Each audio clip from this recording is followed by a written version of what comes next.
ಎಲ್ಲ I love Malleshwaram ಚಾನಲ್ನ ವೀಕ್ಷಕರಿಗೆ ಮಹಾಶಿವರಾತ್ರಿ ಹಬ್ಬದ ಶುಭಾಶಯಗಳನ್ನು ತಿಳಿಸುತ್ತಾ, ಈ ಒಂದು ನಮ್ಮ ಮಲ್ಲೇಶ್ವರಂ ಕ್ಷೇತ್ರದ ಕ್ಷೇತ್ರ ದೇವತೆ ಆಗಿರುವಂತಹ ಈ ಒಂದು ಕಾಡಮಲ್ಲೇಶ್ವರ ಸ್ವಾಮಿಯ ದೇವಾಲಯ ಬಂದು ಬಹಳ ಪ್ರಮುಖವಾದಂಥದ್ದು, ಹೃದಯ ಭಾಗದಲ್ಲಿ ನಿವಾಸ ಆಗಿದೆ.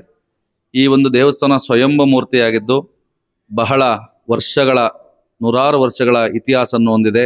ಪುರಾತನವಾದಂಥ ದೇವಸ್ಥಾನ. ಇಲ್ಲಿಗೆ ಅನೇಕ ರಾಜರು, ಸಾಧುಗಳು, ಸಂತಗಳು ಎಲ್ಲರೂ ಸಹ ಭೇಟಿ ಕೊಟ್ಟಿದ್ದಾರೆ. ಎಲ್ಲ ಅಧಿಕಾರಿ ವರ್ಗದವರು ಎಲ್ಲರೂ ಸಹ ಬಂದು ಇಲ್ಲಿ ಸ್ವಾಮಿಯ ದರ್ಶನವನ್ನು ಮಾಡಿಕೊಂಡು ಹೋಗಿದ್ದಾರೆ. ಎಂದಿನಂತೆ ಪ್ರತಿ ಸಲವೂ ಸಹ ಈ ಒಂದು ನಮ್ಮ ಬ್ರಹ್ಮರಾಂಬಿಕಾ ಸಮೇತ ಮಲ್ಲಿಕಾರ್ಜುನೇಶ್ವರ ಸ್ವಾಮಿಯವರ ಬ್ರಹ್ಮ ರಥೋತ್ಸವವು ನಡೀತಾ ಇದೆ. ಸ್ವಾಮಿಯವರಿಗೆ ಮಾಘ ಮಾಸದ ಬಹುಳ ಷಷ್ಠಿ ದಿವಸದಿಂದ ಆರಂಭವಾಗಿ ಮಾಘ ಶುದ್ಧ ದ್ವಾದಶಿವರೆಗೂ ಸಹ ಈ ಒಂದು ಬ್ರಹ್ಮೋತ್ಸವದ ಕಾರ್ಯಕ್ರಮ ನಡೀತಾ ಇರುತ್ತೆ. ಈ ಒಂದು ಶಿವರಾತ್ರಿ ದಿವಸ ಸ್ವಾಮಿಯವರಿಗೆ ಬಹಳ ವಿಶೇಷವಾಗಿ ವಿಜೃಂಭಣೆಯಿಂದ ಪ್ರಾತಃ ಕಾಲದಲ್ಲಿ ಬ್ರಾಹ್ಮಿ ಮುಹೂರ್ತ ಅಂದರೆ ಬೆಳಗಿನ ಜಾವ 4 ಗಂಟೆಗೆ ಒಂದು ಮಹಾ ಅಭಿಷೇಕವನ್ನು ಮಾಡ್ತೀವಿ. ಅದಾದ ನಂತರ ರುದ್ರ ಅನುಸಂಧಾನ ಪುರಸ್ಸರವಾಗಿ ಸ್ವಾಮಿಯವರಿಗೆ ವಿಶೇಷ ಅಭಿಷೇಕ, ಭಸ್ಮಾರ್ಚನೆ, ಅಲಂಕಾರಗಳಿರುತ್ತೆ.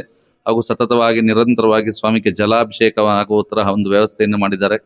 ಹಾಗೂ ಮಾರನೇ ದಿವಸ 9ನೇ ತಾರೀಕು ಬೆಳಗ್ಗೆ ಸ್ವಾಮಿಯವರಿಗೆ ಶಿವರಾತ್ರಿ ದಿವಸ ರಾತ್ರಿ ಕಲ್ಯಾಣೋತ್ಸವ ಸಹ ಇರುತ್ತೆ. ಅದಾದಮೇಲೆ 9ನೇ ತಾರೀಕು ಸ್ವಾಮಿಯವರಿಗೆ ಬ್ರಹ್ಮರಥೋತ್ಸವವನ್ನು ಏರ್ಪಡಿಸಲಾಗಿದೆ. ಸ್ವಾಮಿಯವರಿಗೆ ಪಂಚವಾದ್ಯಗಳಿಂದ, ತಾಳ ಮತ್ತು ಮೇಳಗಳಿಂದ, ಸ್ವಾಮಿಯವರ ರಾಜವೈಭೋಗದಿಂದ ಈ ಮಲ್ಲೇಶ್ವರಂ ಪ್ರಮುಖ ಬಡಾವಣೆಗಳಲ್ಲಿ ರಥಬೀದಿಯಲ್ಲಿ ಸ್ವಾಮಿಯವರಿಗೆ ಯಾತ್ರೆಯನ್ನು ಎಲ್ಲ ಅಧಿಕಾರ ವರ್ಗದವರು, ಭಕ್ತ ಮಹಾಜನೆಯರು ಹಾಗೂ ಕಾಡಮಲ್ಲೇಶ್ವರ ಗೆಳೆಯರ ಬಳಗ ವತಿಯಿಂದ ಏರ್ಪಡಿಸಲಾಗಿದ್ದೀವಿ ನಾವು. ಹಾಗೂ ನಮ್ಮ ದೇವಸ್ಥಾನದಲ್ಲಿ ಶಿವರಾತ್ರಿಗೆ ಎಂದಿನಂತೆ ಭಕ್ತರಿಗೆ ಹಿಂದಿನ ದಿವಸದಿಂದನೇ ಬೆಳಗಿನ ಜಾವ ಮಧ್ಯರಾತ್ರಿ 3 ಗಂಟೆಯಿಂದನೇ ಇಲ್ಲಿ ದರ್ಶನಕ್ಕೆ ವ್ಯವಸ್ಥೆಯನ್ನು ಮಾಡಿದ್ದೀವಿ.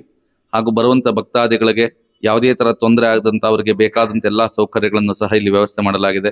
ಅವರಿಗೆ ಬರುವಂಥವ್ರಿಗೆ ನೀರಾಗಿರ್ಬೋದು, ಒಂದು ಫಸ್ಟ್ ಏಡ್ ಸರ್ವಿಸ್ ಆಗಿರ್ಬೋದು, ಅವ್ರಿಗೆ ಏನು ಬೇಕಾದಂತಹ ಎಲ್ಲ ವ್ಯವಸ್ಥೆಗಳನ್ನು ಸಹ ಇಲ್ಲಿ ಮಾಡಿದ್ದೀವಿ ನಾವು.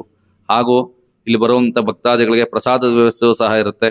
ಮಾರನೇ ದಿವಸ ರಥೋತ್ಸವದಲ್ಲಿ ಪ್ರಸಾದದ ವ್ಯವಸ್ಥೆ ಸಹವನ್ನು ನಾವು ಇಲ್ಲೆಲ್ಲ ವ್ಯವಸ್ಥೆಯನ್ನು ಮಾಡಿದ್ದೀವಿ. ಹಾಗೂ ಈ 2 ಮಾತನ್ನು ಆಡೋದಕ್ಕೆ ಅವಕಾಶ ಮಾಡಿಕೊಟ್ಟಂತಹ ಐ ಲವ್ ಮಲ್ಲೇಶ್ವರಂ ಚಾನಲ್ಗೆ ಬಹಳ ತುಂಬ ಹೃದಯ ಧನ್ಯವಾದಗಳು.